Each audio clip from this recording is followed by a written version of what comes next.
আজকের গুরুত্বপূর্ণ আঞ্চলিক সংবাদে সবাইকে জানাই স্বাগতম। আজকের সন্ধ্যার বিশেষ খবর হলো প্রতিজ্ঞার অবসান। ডিসেম্বরের প্রথম দিকে রাজ্যে অনুষ্ঠিত হবে পঞ্চায়েত নির্বাচন। 16 সেপ্টেম্বর খসড়া এবং 26 সেপ্টেম্বর চূড়ান্ত তালিকা প্রকাশ পাবে। সংবাদ মাধ্যমকে এই কথা জানিয়েছেন রঞ্জিত কুমার দাস। রাজ্যের পঞ্চায়েত ও গ্রাম উন্নয়ন মন্ত্রী এদিন জানিয়েছেন, পঞ্চায়েত পুনর্গঠনে জেলা শাসকদের চেয়ারম্যান করে 3 সদস্যের একটি কমিটি গঠন করা হয়েছিল। কমিটিতে জেলা পরিষদের সিইও এবং জেলা নির্বাচন আধিকারিকও ছিলেন। ওই কমিটি পঞ্চায়েত পুনর্গঠনের খসড়া তৈরি করে প্রত্যেক জেলায় জেলা পর্যায়ের কমিটি, অভিভাবক মন্ত্রী ও বিধায়কদের উপস্থিতিতে পঞ্চায়েত পুনর্গঠনের কাজ সম্পূর্ণ করে নিয়েছে। তবে এতদিন তা প্রকাশ করা হয়নি, কারণ সরকার চেয়েছিল পঞ্চায়েতের সঙ্গে ওয়ার্ডগুলোর কাজও একই সঙ্গে মিটিয়ে নিতে। কারণ 10টি ওয়ার্ডের প্রয়োজন, তাই পঞ্চায়েতের সঙ্গে ওয়ার্ডগুলোর কাজও একসঙ্গে করতে নির্দেশ দেওয়া হয়, আর এরই পরিপ্রেক্ষিতে কিছু সময়ও বাড়ানো হয়। মন্ত্রী জানিয়েছেন, এখন সব কাজ সম্পন্ন। পঞ্চায়েত নির্বাচন অনুষ্ঠিত করতে তৈরি সরকার। আগামী 16 সেপ্টেম্বর পঞ্চায়েতের খসড়া প্রকাশ করা হবে। একই দিনে প্রকাশ পাবে আঞ্চলিক পঞ্চায়েত, জেলা পরিষদ ও গ্রাম পঞ্চায়েত পুনর্গঠনের খসড়াও। খসড়া প্রকাশ পাওয়ার পর 16 থেকে 26 সেপ্টেম্বর পর্যন্ত দাবি ও আপত্তি দাখিল করা যাবে। 26 সেপ্টেম্বর প্রকাশ পাবে চূড়ান্ত তালিকা।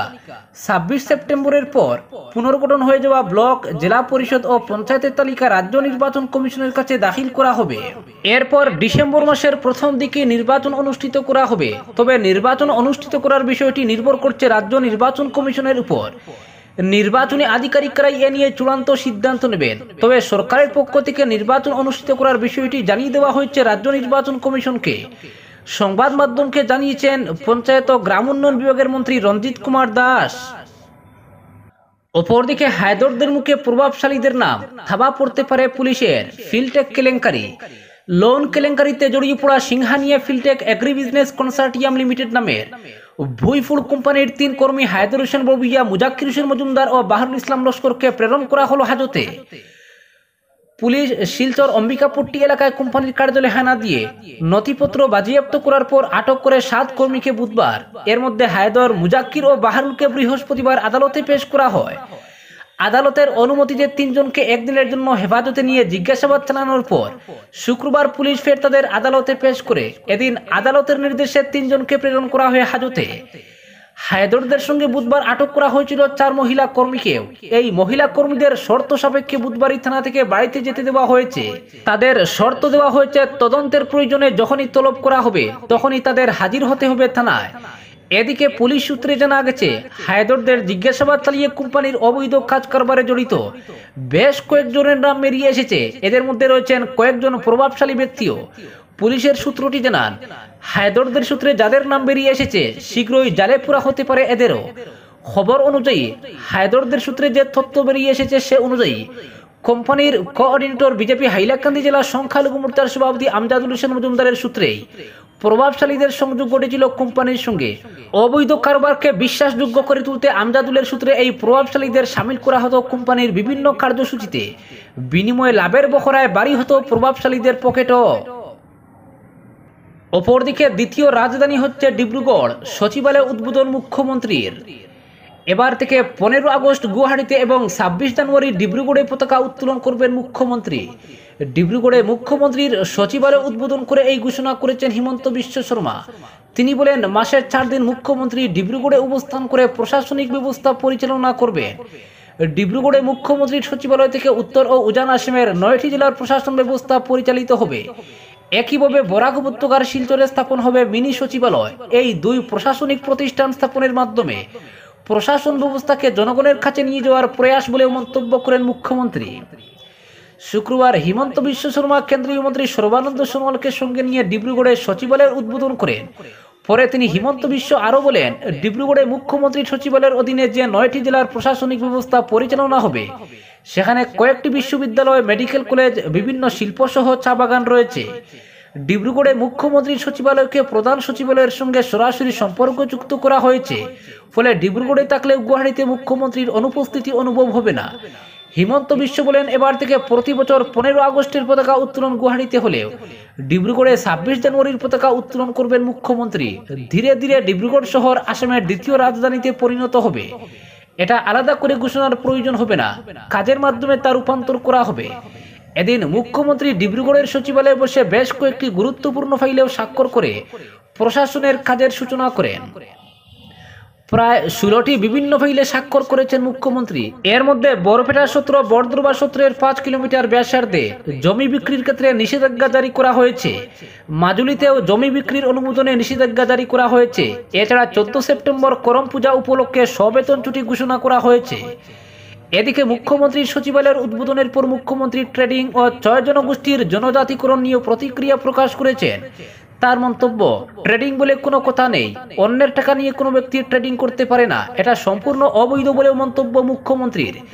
তিনি বলেন, অন্যের টাকা নিয়ে যারা ট্রেডিং করেছেন বা প্ররোচিত করেছেন তাদের বিরুদ্ধে কঠোর ব্যবস্থা গ্রহণের নির্দেশ দেওয়া হয়েছে পুলিশকে। যারাই এই অবৈধ ট্রেডিং এর সঙ্গে জড়িত তাদের সকলকে আইনের আওতায় আনার নির্দেশ দেওয়া হয়েছে। মুখ্যমন্ত্রী বলেন, আরবিআইয়ের অনুমতি ছাড়া 1 টাকা লেনদেন অবৈধ, সেখানে স্টক ট্রেডিং বলে আলাদা কোনো কথা নেই। 6 জনগোষ্ঠীর জনজাতিকরণ প্রসঙ্গে ফের কংগ্রেসের কৌটে বল ছুড়ে মুখ্যমন্ত্রী বলেন, প্রাক্তন মুখ্যমন্ত্রী তরুণ গগৈ সরকারের অদ্ভুত প্রস্তাবের জন্য জনজাতিকরণ জটিল হয়ে পড়েছে। হিমন্ত বিশ্বের মতে কংগ্রেস সরকারের আমলে বিধানসভায় প্রস্তাব নেওয়া হয়েছিল, শর্ত সাপেক্ষে 6 জনগোষ্ঠীর জনজাতিকরণ করা হবে। শর্ত হিসেবে উল্লেখ করা হয়েছে যাতে পুরনো জনগোষ্ঠীর কোনো ক্ষতি না করে 6 জনগোষ্ঠীর জনজাতিকরণ করা হয়। এ নিয়ে তার সরকার বিভিন্ন জনগোষ্ঠীর সঙ্গে আলোচনা করে আংশিক সফল হলেও সম্পূর্ণ সফল হতে পারেনি। ফলে আগামী এপ্রিল মাস পর্যন্ত সরকার মীমাংসার প্রয়াস চালাবে। সফল না হলে পুনরায় বিধানসভায় নতুন করে প্রস্তাব আনবে সরকার। অপরদিকে বিপ্লব শর্মা কমিশনের সুপারিশ বাস্তবায়নে সিঁদুরে মেঘ দেখছে বাঙালি। সপ্তাহখানেক আগে শেষ হওয়া রাজ্য বিধানসভার শরৎকালীন অধিবেশনে আসাম চুক্তির 6 দফা নিয়ে কেন্দ্র সরকারের গঠিত বিচারপতি বিপ্লব শর্মা কমিশনের রিপোর্ট প্রসঙ্গে ঝড় উঠেছিল।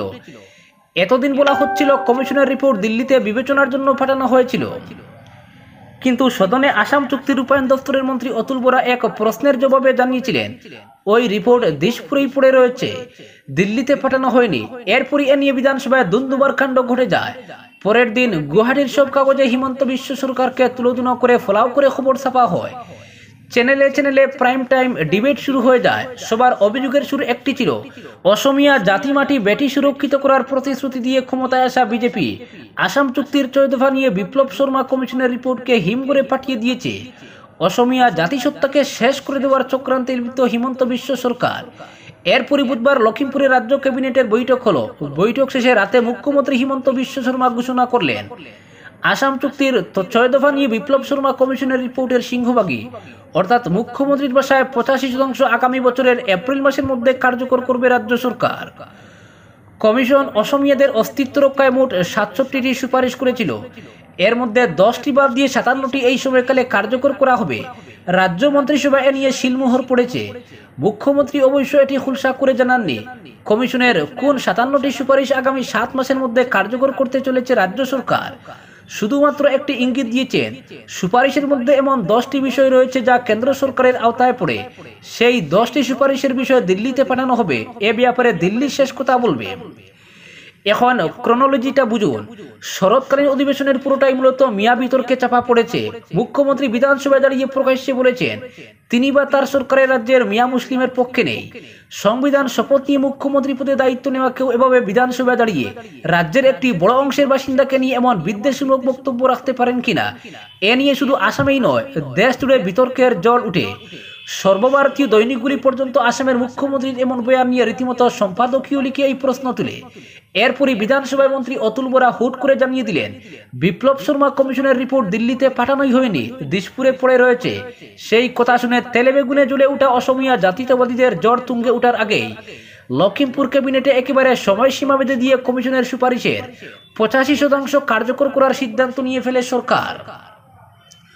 মুখ্যমন্ত্রী জানিয়েছেন রাজ্যের 6ষ্ঠ তফসিলভুক্ত এলাকা ও বরাক উপত্যকায় এইসব সুপারিশ বাস্তবায়নের আগে সেখানকার মানুষের মতামত নেওয়া হবে। কিন্তু ইতিহাস সাক্ষী 40 বছর আগের আসাম চুক্তি থেকে শুরু করে পরবর্তী সময় এই চুক্তি নিয়ে সরকারের বিভিন্ন স্তরের বৈঠক এমনকি কেন্দ্রের নির্দেশে গঠিত বিপ্লব শর্মা কমিশন প্রক্রিয়াতেও বরাক উপত্যকা কোথাও ছিল না। এই উপত্যকার মানুষের মতামত নেওয়ার কোনো প্রয়োজনও বোধ করেনি।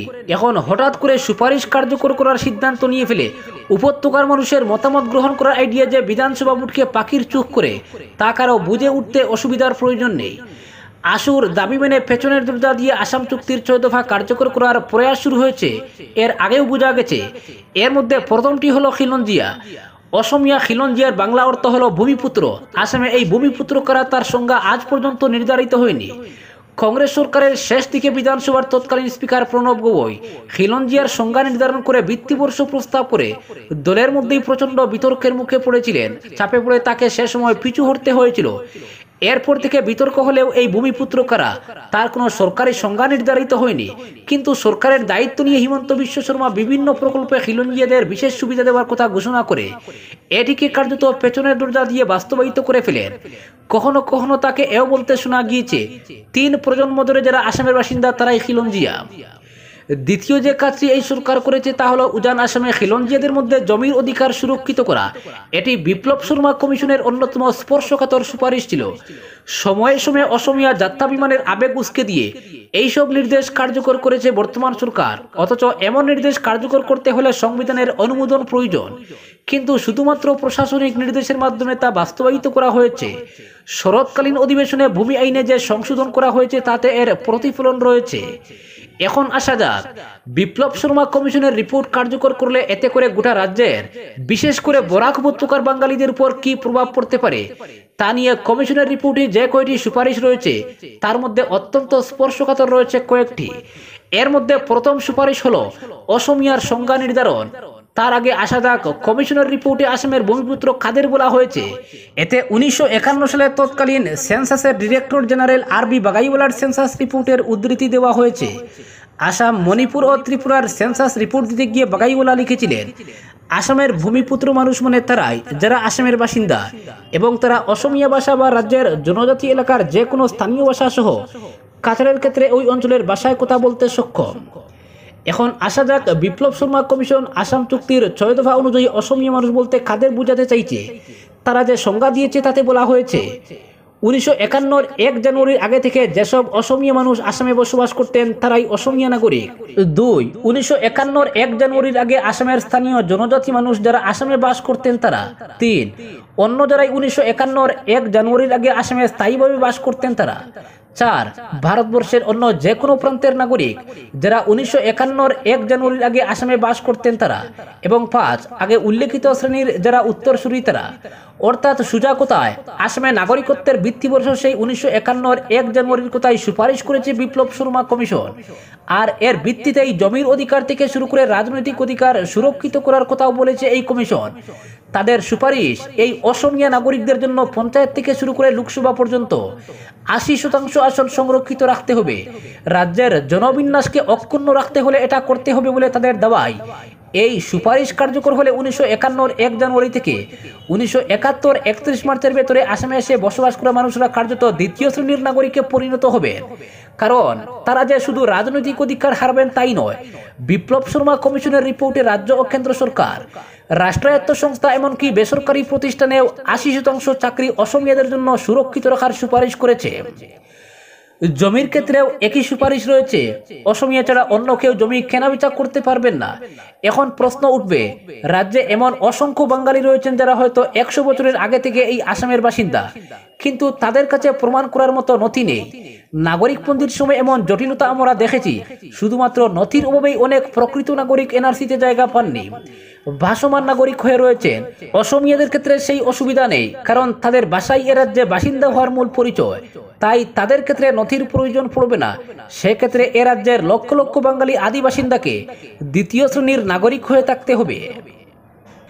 এছাড়া সেই যদি ভিত্তিবর্ষ 51 হয় তবে এত টাকা খরচ করে নাগরিকপঞ্জি তৈরির প্রয়োজনটা কি ছিল?